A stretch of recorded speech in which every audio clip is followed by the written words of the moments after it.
Paz do Senhor, meu irmão, minha irmã, como é bom nós estarmos juntos, dando continuidade a esse estudo das cartas de Pedro, estudo este que tem falado profundamente conosco, ministrado as nossas vidas.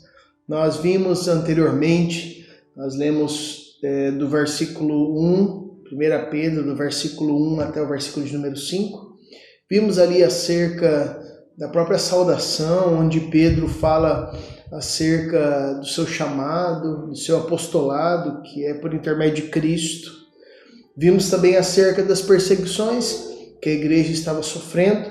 E hoje eu quero meditar juntamente com você no capítulo de número 1, 1 Pedro 1, do versículo 6 até o versículo de número 16.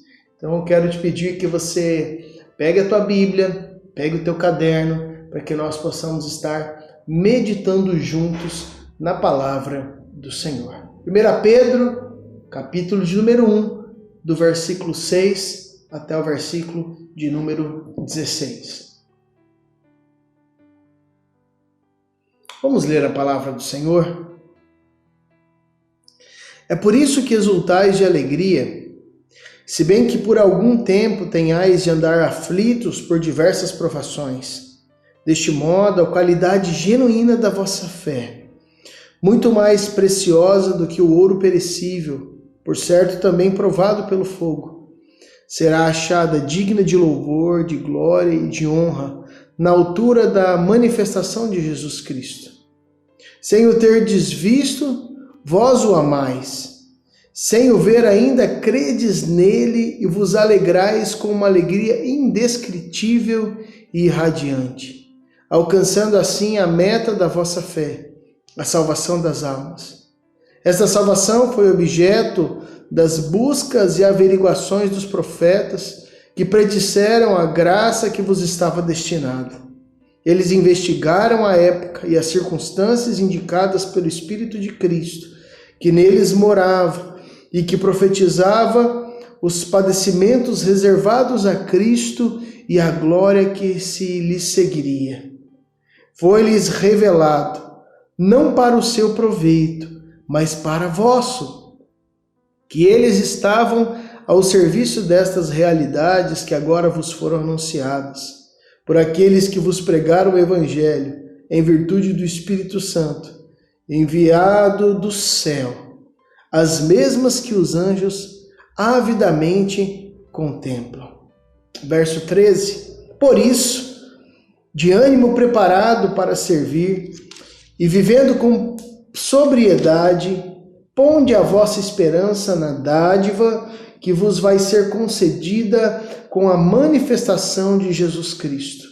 Como filhos obedientes, não vos conformeis com os antigos desejos do tempo da vossa ignorância, mas assim como é santo aquele que vos chamou, sede santos, vós também, em todo o vosso proceder, conforme diz a Escritura, sede santos, porque eu sou santo.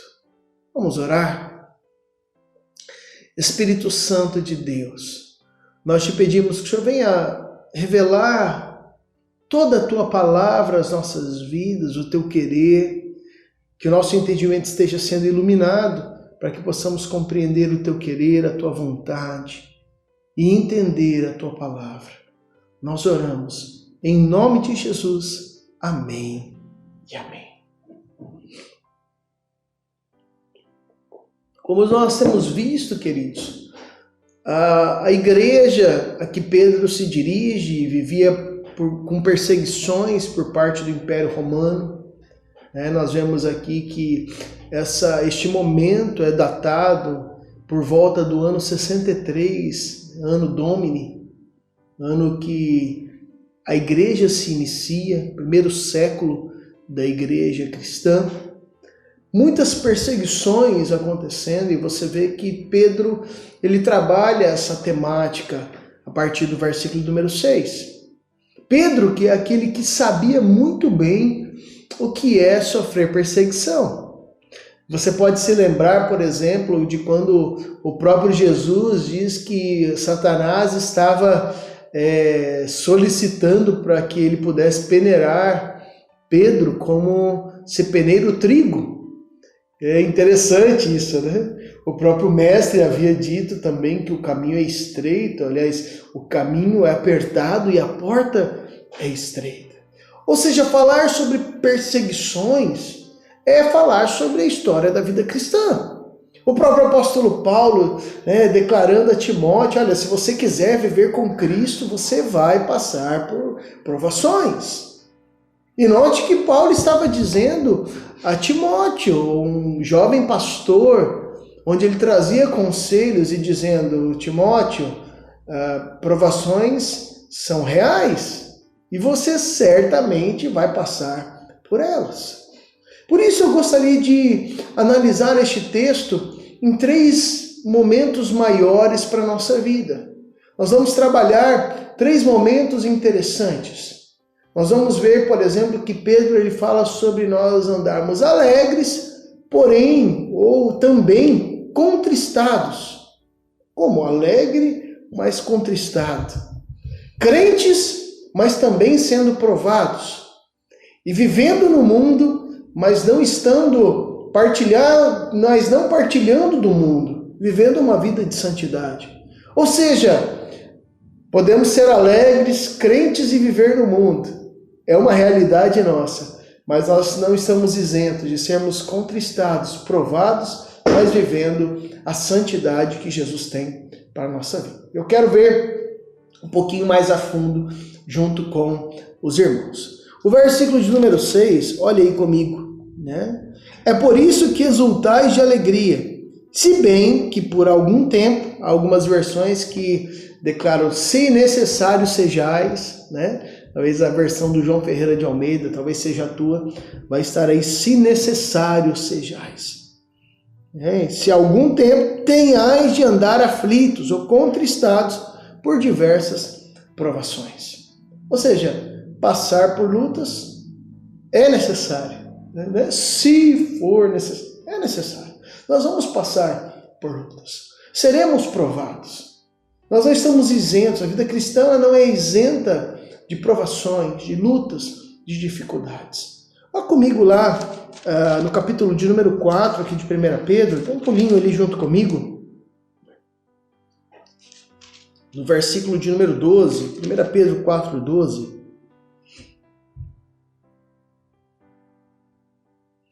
Caríssimos, não estranheis a fogueira que se ateou no meio de vós para vos pôr à prova, como se vos acontecesse alguma coisa estranha.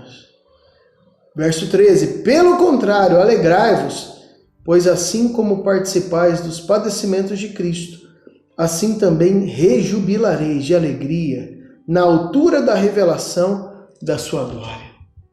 Amados, o próprio Pedro dizendo, irmãos, há um fogo estranho, que não é um fogo da unção de Deus, mas há uma coisa acontecendo, uma luta, uma perturbação, algo que tem queimado, né?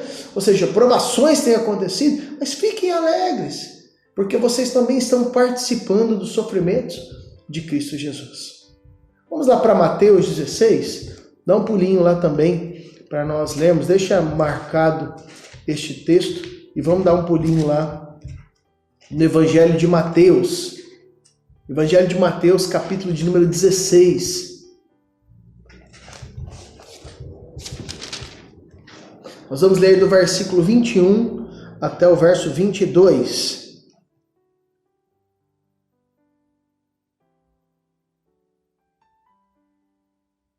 Olha, a partir desse momento, Jesus Cristo começou a fazer ver aos seus discípulos que tinham de ir a Jerusalém e sofrer muito da parte dos anciãos, dos sumos sacerdotes e dos doutores da lei, ser morto e ao terceiro dia ressuscitar. Tomando-o de parte, Pedro começou a repreendê-lo dizendo, Deus te livre, Senhor, isso nunca te há de acontecer. Ele, porém, verso 23, voltando-se disse a Pedro, afasta-te, Satanás, tu és para mim um estorvo, porque os teus pensamentos não são os de Deus, mas os dos homens. Jesus estava dizendo, olha, é necessário que eu vá e sofra todas essas coisas. E Pedro aqui, ele já dizia, não, Senhor, jamais, não vai acontecer, nós não vamos deixar isso não, né? Nós não vamos deixar o Senhor sofrer. Queremos ajudar para que o Senhor seja privado do sofrimento. E Jesus diz, olha, se afaste de mim, Satanás, você está sendo um estorvo. Né? Por quê? Porque eu preciso padecer essas coisas. Ou seja, sofrimentos são necessários. Nós seremos provados, vamos passar por essas lutas e circunstâncias. Mas é interessante, porque voltando aqui para o nosso texto de Pedro, quero te fazer voltar ali a primeira carta de Pedro, nós vemos no versículo 6, né, que além de necessários, se bem que por algum tempo tenhais de andar aflitos, nós vemos também que há uma variedade de aflições. O final do versículo 6 diz, por diversas provações. E aqui há algo interessante de nós compreendermos. Provações, além de serem necessárias, elas são variadas. Ou seja, há uma gama variada de formas que nós podemos ser provados, sermos trabalhados e aperfeiçoados. Ou seja, não é porque passamos por determinado tipo de provação que nunca mais seremos provados. Não é porque em determinada área já passei por provações que em outras não serei. Ah, pastor, já passei uma luta no meu casamento, agora nunca mais eu vou passar por lutas. Não. Ou já passei por lutas e provações na minha área financeira, venci, aprendi a lição, agora nunca mais vou passar. Não, as provações são variadas, são diferentes. E eu quero dar um pulinho com você lá em Tiago, capítulo 1, né? Nosso xará, Tiago, capítulo 1, versículo de número 2.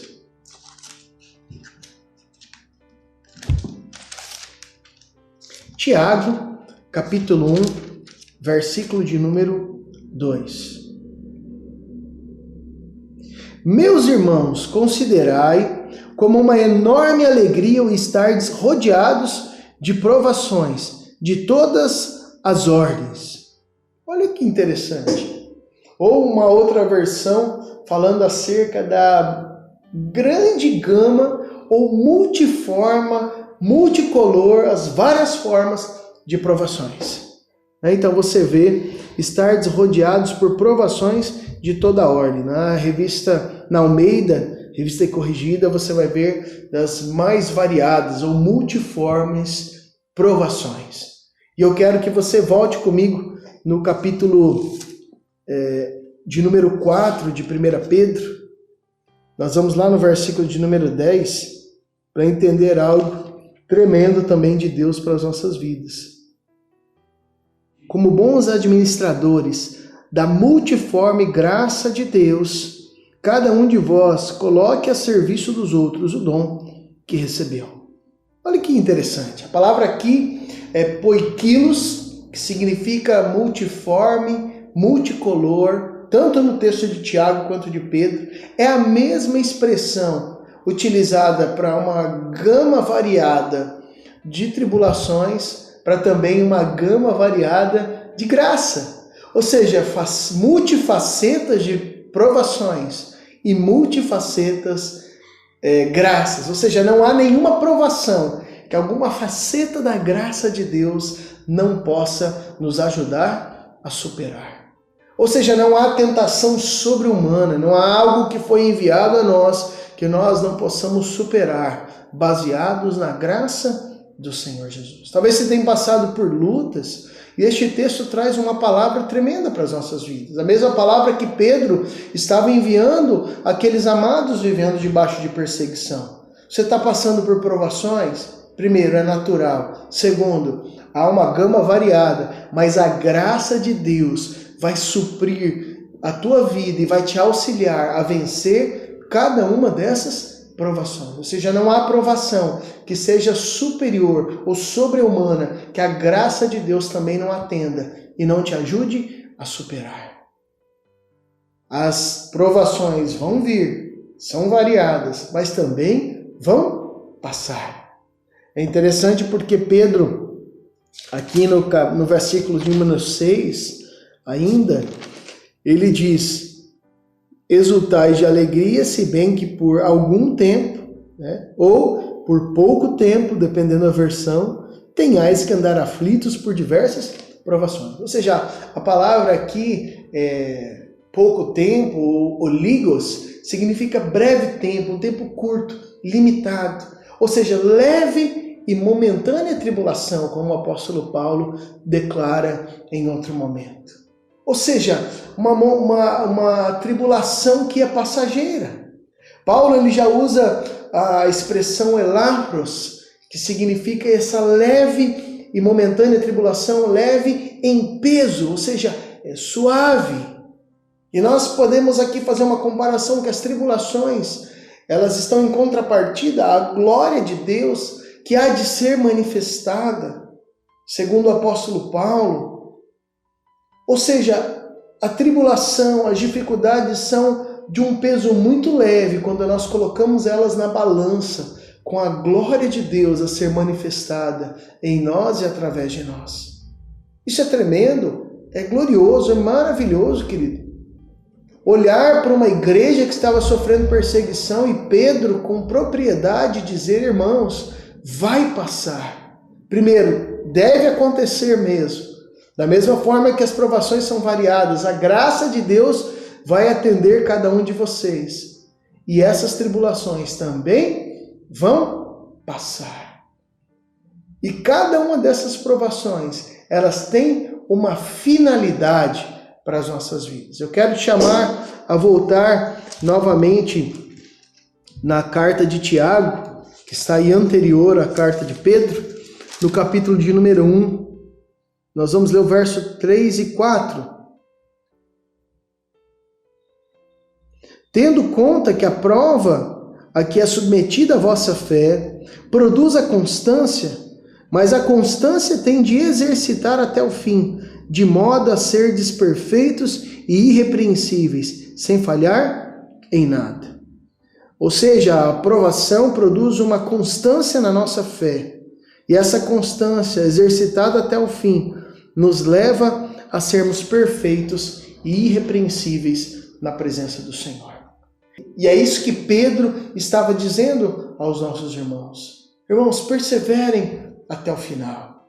É isso que Tiago estava dizendo, perseverem até o final. E é isso que nós estamos entendendo nesse dia, que precisamos perseverar até o final. Que coisa maravilhosa para as nossas vidas. Entendemos que, mesmo sendo cristãos, sendo servas e servas do Senhor, mesmo vivendo uma vida de alegria, vamos passar por provações. Vamos passar por momentos onde estaremos contristados. No segundo momento, nós seguimos aqui para o versículo de número 7, onde nós entendemos um pouco mais daquilo que Pedro gostaria de compartilhar com a igreja.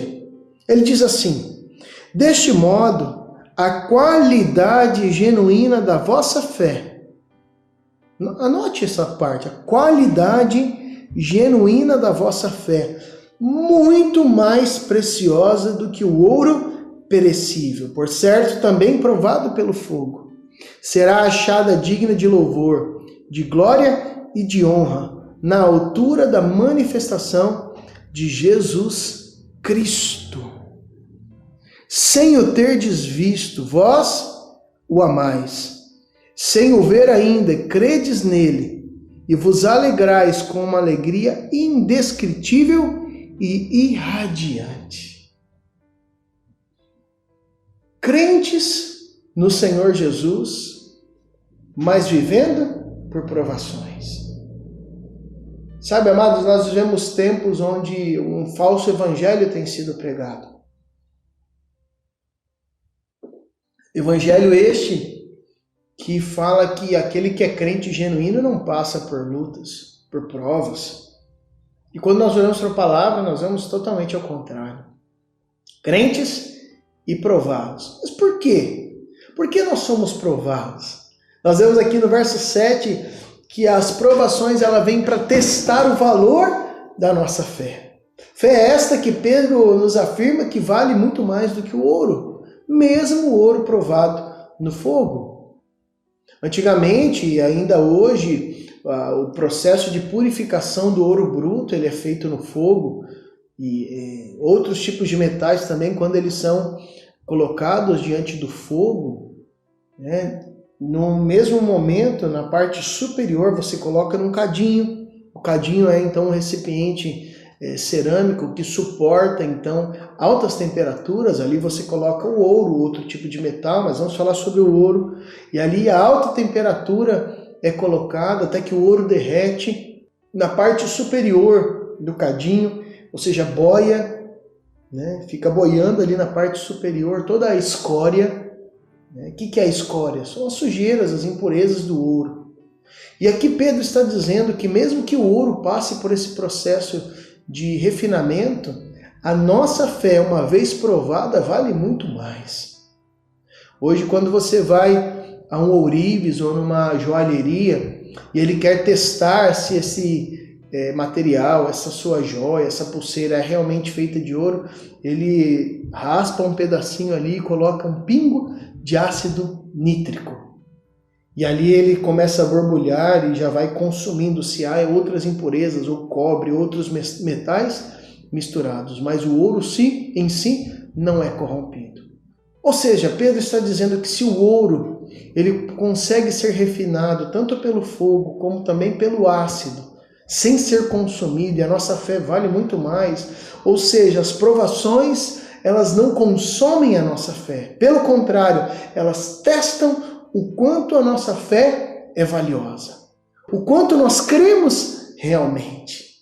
Gerando então nas nossas vidas a frutificação da nossa fé. Mas eu gostaria que você segurasse o texto aberto e desse um pulinho comigo lá no Evangelho de Mateus.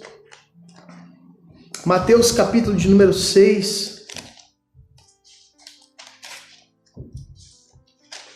Nós vamos ler do versículo 19 e o versículo 20, que nos diz o seguinte, Mateus 6, 19 e 20. Não acumuleis tesouros na terra, onde a traça e a ferrugem os corroem. Os ladrões arrombam os muros a fim de os roubar. Mas acumulai tesouros no céu, onde a traça e a ferrugem não corroem, onde os ladrões não arrombam e nem furtam.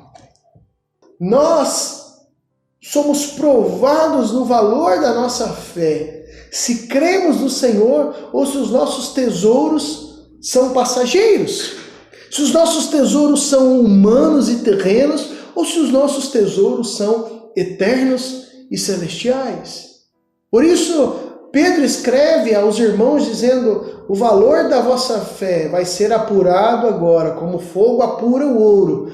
Muito mais ainda, a nossa fé está sendo testada, está sendo avaliada nos momentos de provações. Por quê? Para que o fruto da nossa fé ele apareça. Note que no versículo de número 8, Pedro diz: sem o terdes visto, vós o amais. Anote aí, amais. Sem o ver, credes. Risca aí, credes nele, e vos alegrais com uma alegria indescritível e radiante. Amais e creis. Não havendo visto, amais. Não vendo, creis e exultais.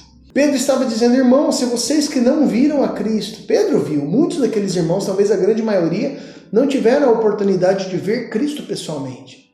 Mas Pedro está dizendo: irmãos, o fruto da fé aprovada é aquele que não viu, mas ama o Senhor. Vocês amam ao Senhor.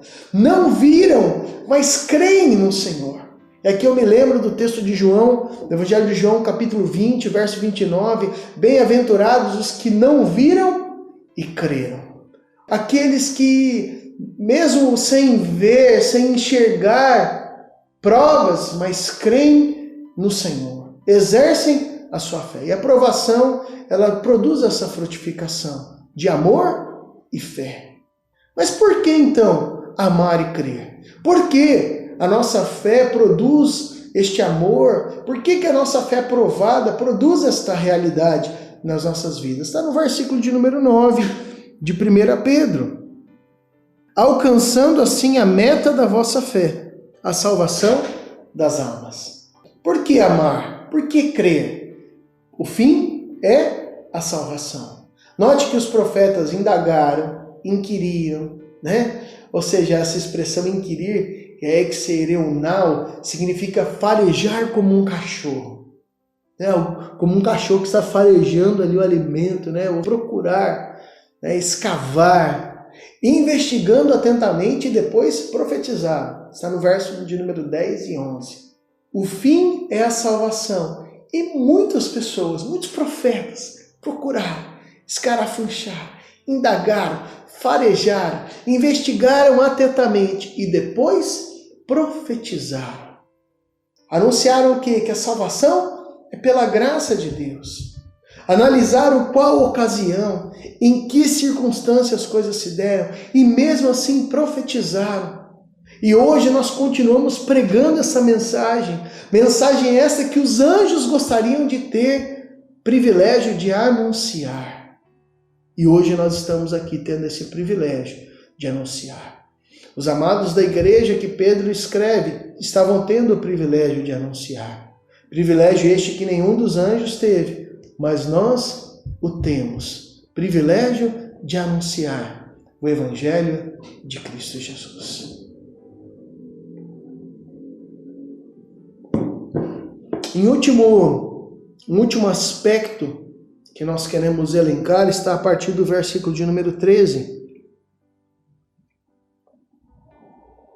Por isso, então, por tudo isso que foi elencado, de ânimo preparado para servir e vivendo com sobriedade, ponde a vossa esperança na dádiva que vos vai ser concedida com a manifestação de Jesus Cristo. Como filhos obedientes, não vos conformeis com os antigos desejos do tempo da vossa ignorância, mas assim como é santo aquele que vos chamou, sede santos, vós também, com todo o vosso proceder, conforme diz a Escritura, sede santos, porque eu sou santo.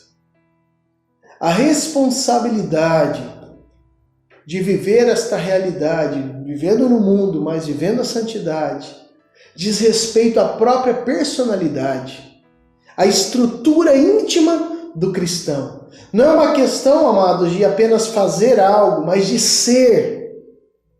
Ou seja, antes da obediência vem a santificação. Antes do fazer algo para Cristo, vem o ser algo. Por isso que muitas pessoas, quando falam acerca de santidade, de santificação, lutam e sofrem, mas não conseguem ter as suas vidas transformadas, porque elas estão querendo fazer algo, ter as suas ações transformadas, antes de ter o seu ser transformado. Precisamos ter o nosso caráter, a nossa velha natureza crucificada com Cristo. Aquilo que Jesus diz a Nicodemos, você precisa nascer de novo, para que então as nossas ações sejam novas. O processo de santificação diz respeito a esse novo nascimento, como alguém que nasce em uma nova família. E eu gosto de fazer essa pergunta: o que mudaria na tua história se você nascesse em outra casa, em outra família? Mudaria a tua linguagem, você poderia nascer numa família que não fala língua portuguesa, mudaria os teus princípios, mudaria a tua forma de enxergar o mundo, mudaria os teus hábitos alimentares, ou seja, mudaria tudo. Quando Jesus nos diz, vocês precisam nascer de novo, está falando acerca da nossa essência, não acerca do fazer, mas do ser. E aqui Pedro está dizendo, olha, a santificação tem a ver com o que vocês são. Deixe Jesus transformar o que vocês são, porque então as atitudes de vocês serão outras. Antes do fazer, vem o ser. Antes de fazer algo novo, seja algo novo. O significado da palavra santo para nós e na palavra de Deus não é de alguém que é perfeito, mas de alguém que foi separado para uso exclusivo de alguém ou de algo. Nós somos chamados, e podemos ver Paulo declarando isso em 1 Coríntios 1, versículo número 2, fomos santificados em Cristo, chamados a ser santos. E ali ele chamava a comunidade de Corinto. Olha, vocês são santificados em Cristo. Não é privilégio de alguns que fazem determinado milagre ou que têm determinadas práticas. Todos nós somos chamados a ser santos, santificados em Cristo, chamados a ser separados. Fomos separados por Deus, para Deus e gerados novamente por Ele. 1 Pedro 1,3: Bendito seja Deus, Pai do nosso Senhor Jesus Cristo, que na sua grande misericórdia nos gerou de novo. Nascemos novamente. Se temos uma experiência com Deus, é isso que Pedro estava dizendo para os irmãos, nós temos um novo nascimento. Vamos lá para o verso 23. Como quem nasceu de novo, não de uma semente corruptível, mas de uma semente incorruptível, a saber, por meio da palavra de Deus, viva e perene. Gerados em Deus, o Filho, ele deve manifestar as características do seu Pai. Se fomos gerados em Cristo Jesus, nascemos de novo, nós precisamos ter as nossas frutificações conforme as características do nosso novo Pai, o nosso Pai celestial. Ou seja, ser santo mostra que é real a experiência que nós dizemos ter com Deus. Onde entra a santidade? Ela é evidência de que aquela experiência que nós declaramos que temos com o Senhor, dizendo que somos cristãos, que essa experiência ela é real. Nós atestamos isso com base na santificação. Quando nós avançamos um pouquinho, vemos Pedro declarando que a vida é diferente, o jeito de pensar é diferente. Há uma nova graça, uma esperança baseada na graça do Senhor e uma disposição à mudança. Vamos lá no versículo 13. Por isso, de ânimo preparado para servir, vivendo com sobriedade, ponde a vossa esperança na graça que vos vai ser concedida com a manifestação de Cristo. Como filhos obedientes, não vos conformeis com os antigos desejos do tempo da vossa ignorância. Ou seja, há um novo jeito de pensar. Nascemos de novo. A nossa esperança está baseada na graça de Deus. E há uma disposição de mudança, de não viver conformados, amoldados às paixões ou o jeito de viver de antigamente. Eu devo me santificar, não por apenas haver um desejo no meu coração, mas eu me santifico porque eu nasci de novo, e eu me santifico em último estágio porque Deus é santo, pela natureza de Deus, Ele é santo. Quando nós vivemos uma vida na luz, nós estamos na luz, não há outra alternativa senão viver a santidade. Quando eu digo que não há outra alternativa, é claro que nós temos o direito de escolha, mas para aquele que tem uma experiência real com Cristo, ele não vai viver outra vida senão a santificação em Cristo Jesus. Onde está isso? Versículo 15 e 16. Mas assim como é santo aquele que vos chamou, sede santos em todo o vosso proceder, conforme diz a Escritura, sede santos, porque eu sou santo. Ser santo, porque o Pai, o nosso Deus, Ele é santo. Conforme é santo aquele que vos chamou, sede santos. Uma vez que nós fomos iluminados pelo Senhor, nós devemos também iluminar através das nossas atitudes. Uma vez que o Senhor nos chama e ilumina as nossas vidas, nós nos tornamos luzeiros. Eu quero olhar dois textos aqui com os amados, para nós então finalizarmos ou irmos caminhando para o final deste estudo. Deixe marcado aqui o teu texto de Pedro, e eu quero te convidar a ir comigo lá no Evangelho de Mateus. Nós vamos ler um versículo no capítulo 6 e o outro versículo no capítulo de número 5. Mateus 6, verso 22.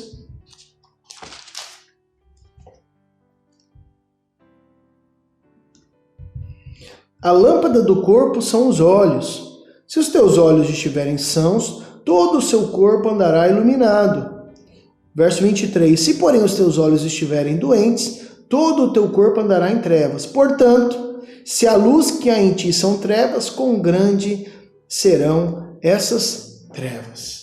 A presença do Senhor ilumina as nossas vidas. Se nossos olhos forem maus, nosso corpo será tenebroso. Se os nossos olhos forem bons, se a nossa vida estiver sendo iluminada pelo Senhor, olhando aquilo que chega aos nossos olhos, o nosso corpo será iluminado e será luminoso. Em Mateus capítulo 5, verso de número 14. Vós sois a luz do mundo. Não se pode esconder uma cidade situada sobre um monte. Vocês são a luz do mundo. Iluminados para então iluminar. Somos chamados a isso. Entendemos que o processo de santificação, ele vem porque o nosso Deus é santo, mas para que através da nossa vida a luminosidade do Pai também chegue a outras pessoas. Alegres, passamos por momentos onde estamos contristados. Crentes firmados no Senhor, também somos provados, para que o valor da nossa fé seja atestado.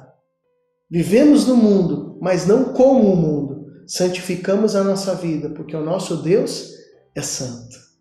E eu quero finalizar este segundo estudo da primeira carta de Pedro, que nós estamos fazendo do versículo 6 ao 16, com o texto do Evangelho de João, capítulo de número 15, verso 11. Tenho-vos dito essas coisas, para que o meu gozo, a minha alegria esteja em vós, e a vossa alegria seja completa. As lutas, tudo isso que nós vivemos, é justamente para que a alegria do Senhor esteja em nós, e a nossa alegria seja completa nele.